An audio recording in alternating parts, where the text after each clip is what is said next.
بسم اللہ الرحمن الرحیم ویورز، ہم اس وقت عالم اسلام کے سب سے مقدس مقام مکہ میں واقع جنت المحلہ جو العجون کے نام سے مشہور ہے میں موجود ہیں۔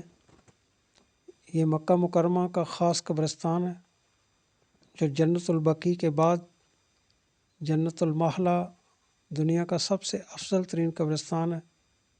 یہ کعبہ سے جنوب مشرقی جانب قریبی واقع ہے۔ اس قبرستان میں حضور اکرم صلی اللہ علیہ وسلم کے رشتہ داروں ام المومنین حضرت خدیجہ الکبریٰ رضی اللہ عنہ، صحابہ تابعین اور اولیاء و صالحین کے مزارات مقدسہ ہیں۔ یہ قبرستان بیت اللہ شریف کے مغربی جانب 1 سے 1.5 کلومیٹر کے فاصلے پر واقع ہے۔ قبرستان کی فصیل پختہ ہے اور جدید طرز کی ہے۔ المحلہ قبرستان بڑے قبرستانوں میں شمار ہوتا ہے۔ ویورز، آج ہم حضرت خدیجہ الکبریٰ رضی اللہ عنہ کے قبر مبارک کی زیارت کریں گے۔ اللہ پاک ہمیں اور آپ کو ان کے وسیلہ سے گناہوں سے آزادی عطا فرمائے، کو صداقت کی خوگر، اخلاق و مروت کی پیکر، پاکیزہ سیرت، بلند کردار،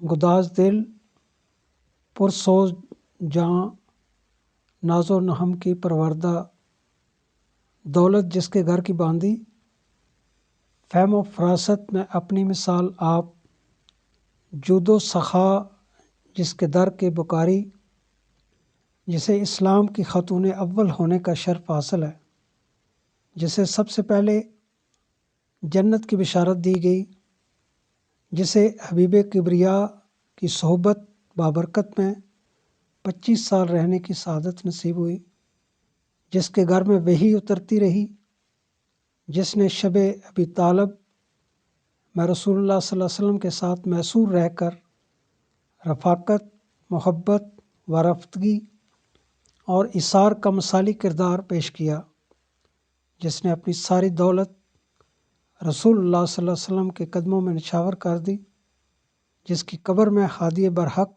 خود اترے اور لحد مبارک کا بچشم خود معائنہ کیا، اپنے دست اقدس سے قبر میں اتارا، سرور دو عالم کی ہمدرد و غم گسار رفیقہ حیات، خاتون جنت حضرت فاطمہ رضی اللہ عنہ کی ماں، حسنین کریمین کی نانی، عثمان و علی کی خوش دامن، جسے تاریخ میں سیدہ طاہرہ صدیقہ خدیجہ الکبریٰ کے نام سے یاد کیا جاتا ہے۔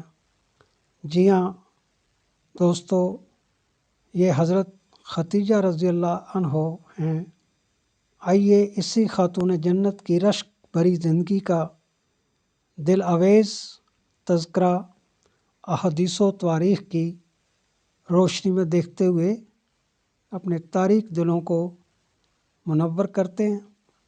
الاجری لکھتے ہیں، خدیجہ الکبریٰ کی ذات میں اللہ تعالیٰ نے ہر جہت سے شرف و کرم جمع کر دیا۔ آپ کی خوشی میں نبی صلی اللہ علیہ وسلم کی خوشی تھی۔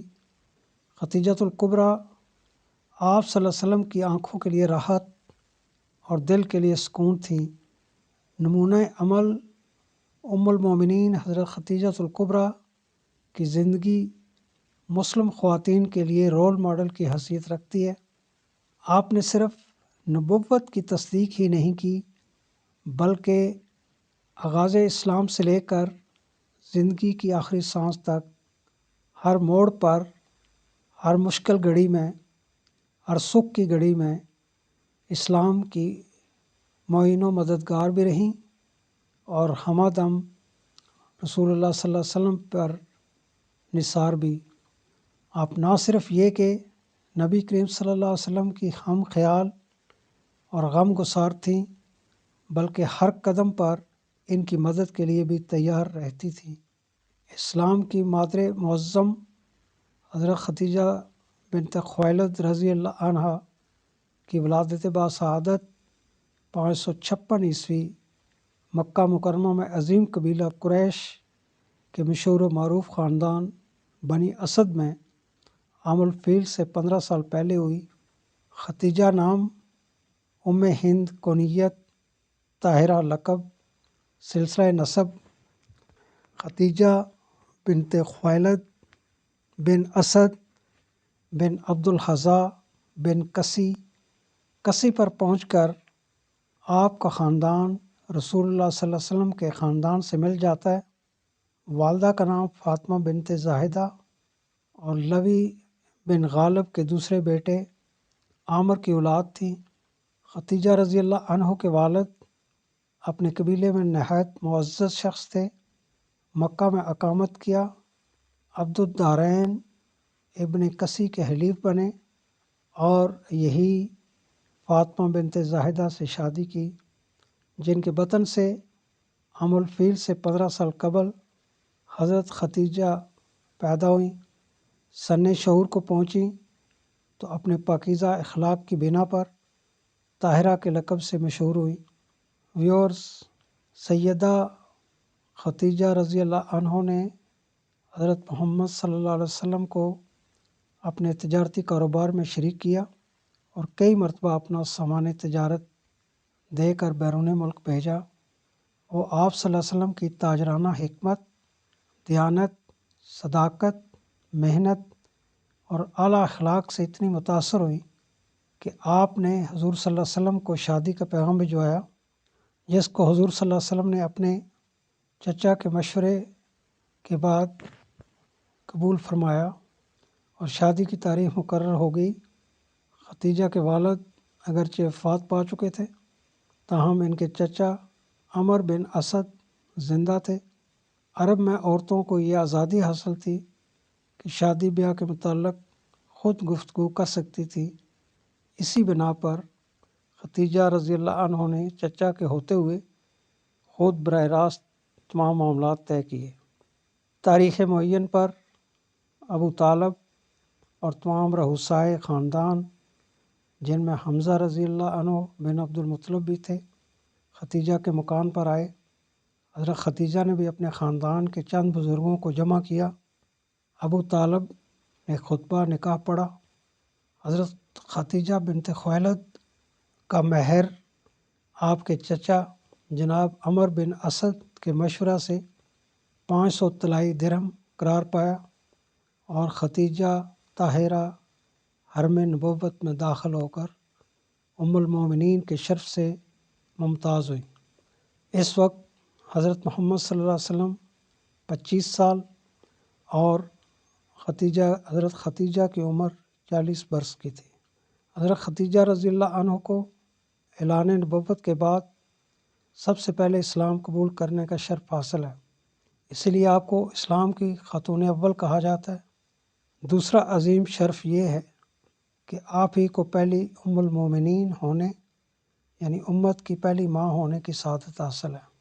تیسری سعادت، نبی کریم صلی اللہ علیہ وسلم کی ساری اولادیں آپ ہی کی بطن سے پیدا ہوئیں۔ صرف ابراہیم ماریہ قبطیہ کے بطن سے تھے۔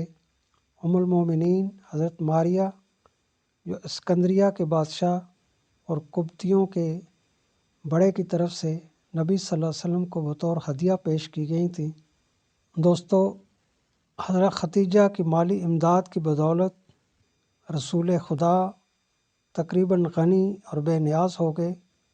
خداوند تعالیٰ آپ کو اپنی عطا کردہ نعمتوں کا ذکر کرتے ہوئے ارشاد فرماتا ہے، وَوَجَدَكَ عَائِلًا فَأَغْنَىٰ، اور خدا نے آپ کو تہیہ دست پایا تو مالدار بنایا۔ رسول خدا خود بھی فرماتے تھے، کسی مال نے مجھے اتنا فائدہ نہیں پہنچایا جتنا فائدہ مجھے ختیجہ کی دولت نے پہنچایا۔ رسول خدا نے ختیجہ رضی اللہ عنہ کی دولت سے مقروضوں کے قرض ادا کیے، یتیموں، تہی دستوں اور بے نواؤں کے مسائل حل کیے۔ شب ابی طالب کے معاشرے کے دوران حضرت ختیجہ رضی اللہ عنہ کی دولت بنی ہاشم اور بنی مطلب کی امداد میں صرف ہوئی، یہاں تک کہ حدیث میں آیا ہے کہ ابو طالب اور ختیجہ رضی اللہ عنہ نے اپنا پورا مال اسلام اور کلہ بند افراد کی راہ میں خرچ کیا۔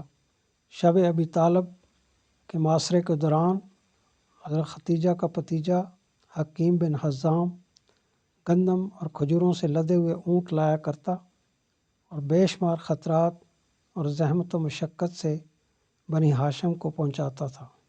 یہ بخشش اس قدر قابل قدر اور خالصانہ تھی کہ خداوند عالم نے اس کی قدر کرتے ہوئے اس نیک کام کو اپنی طرف سے اپنے حبیب حضرت محمد صلی اللہ علیہ وسلم کو عطا کردہ نعمات میں شمار کیا۔ پیغمبر اکرم صلی اللہ علیہ وسلم بھی اس عظیم المرتبت خاتون کی بخشیدگی اور اثار کو ہمیشہ یاد فرماتے۔ نبی کریم صلی اللہ علیہ وسلم نے حضرت عیسیٰ علیہ السلام کی والدہ ماجدہ حضرت مریم علیہ السلام کو سابقہ امتوں کی اور حضرت ختیجہ رضی اللہ تعالیٰ عنہ کو اس امت کی سب سے افضل خاتون قرار دیا۔ حضرت علی فرماتے ہیں کہ میں نے رسول اللہ صلی اللہ علیہ وسلم کو فرماتے ہوئے سنا، امت کی عورتوں میں سب سے افضل مریم بنت عمران ہے سابقہ امتوں کی، اور اس امت کی عورتوں میں سب سے افضل ختیجہ رضی اللہ عنہ ہے۔ حضرت ختیجہ نے 25 سال تک محمد صلی اللہ علیہ وسلم کی خدمت کی اور ہر طرح سے آپ صلی اللہ علیہ وسلم کا ساتھ دیا۔ آپ کی خدمات کی بدولت اللہ تعالیٰ نے انہیں اس دنیا میں ہی جنت کی بشارت دے دی۔ حضرت ابو ہریرہ رضی اللہ عنہ فرماتے ہیں کہ جبریل علیہ السلام نبی کریم صلی اللہ علیہ وسلم کے پاس آئے اور کہا، اللہ کے رسول، یہ ختیجہ آ رہی ہیں، ان کے پاس ایک برتن ہے جس میں سالن، کھانا یا پانی ہے۔ جب وہ آپ صلی اللہ علیہ وسلم کے پاس آئیں تو ان کو ان کے بلند مرتبہ پروردگار اور میری طرف سے سلام کہیے، اور ان کو جنت میں موتیوں والے گھر کی بشارت دیجیے جہاں نہ کوئی شور شرابہ ہوگا اور نہ تھکن ہوگی۔ اس روایت میں حضرت ختیجہ کے 2 خصوصی فضائل کا ذکر ہے، اللہ تعالیٰ اور جبریل علیہ السلام کا ان کو سلام کرنا، ان کو جنت میں موتیوں والے گھر کی بشارت ملنا۔ دوستو، اکثر تاریخی ماخذ میں حضرت ختیجہ رضی اللہ تعالیٰ عنہ کی وفات کو بعثت کا 10واں سال یعنی ہجرت مدینہ سے 3 سال پہلے قرار دیا گیا ہے۔ ان ماخذ میں وفات کے وقت آپ کی عمر 65 سال ذکر کی ہے۔ ابن عبد البر کا کہنا ہے کہ ام المومنین حضرت ختیجہ رضی اللہ عنہ کی عمر بوقت وفات 64 سال 6 ماہ تھی۔ بعض مصادر میں ہے کہ حضرت ختیجہ کا سال وفات ابو طالب کا سال وفات ہی ہے۔ ابن سعد کا کہنا ہے کہ حضرت ختیجہ ابو طالب کی رحلت کے 35 دن بعد انتقال کر گئیں۔ مورخین نے لکھا ہے کہ امت کی وہ عظیم ماں جن کی خدمات جلیلہ اور مال و متاع کے ذریعے اسلام کے چہرے پر رنگ و روغن آیا تھا، ان کی وفات حسرت آیات کی صحیح تاریخ ہجرت سے 3 سال پہلے 30 اپریل 619 عیسوی بمطابق 10 رمضان المبارک سن 10 بعثت۔ نبی کریم صلی اللہ علیہ وسلم کے چچا ابو طالب بھی اسی سال رحلت کر گئے تھے، لہٰذا پیغمبر اکرم صلی اللہ علیہ وسلم نے اس سال کو عام الحزن کا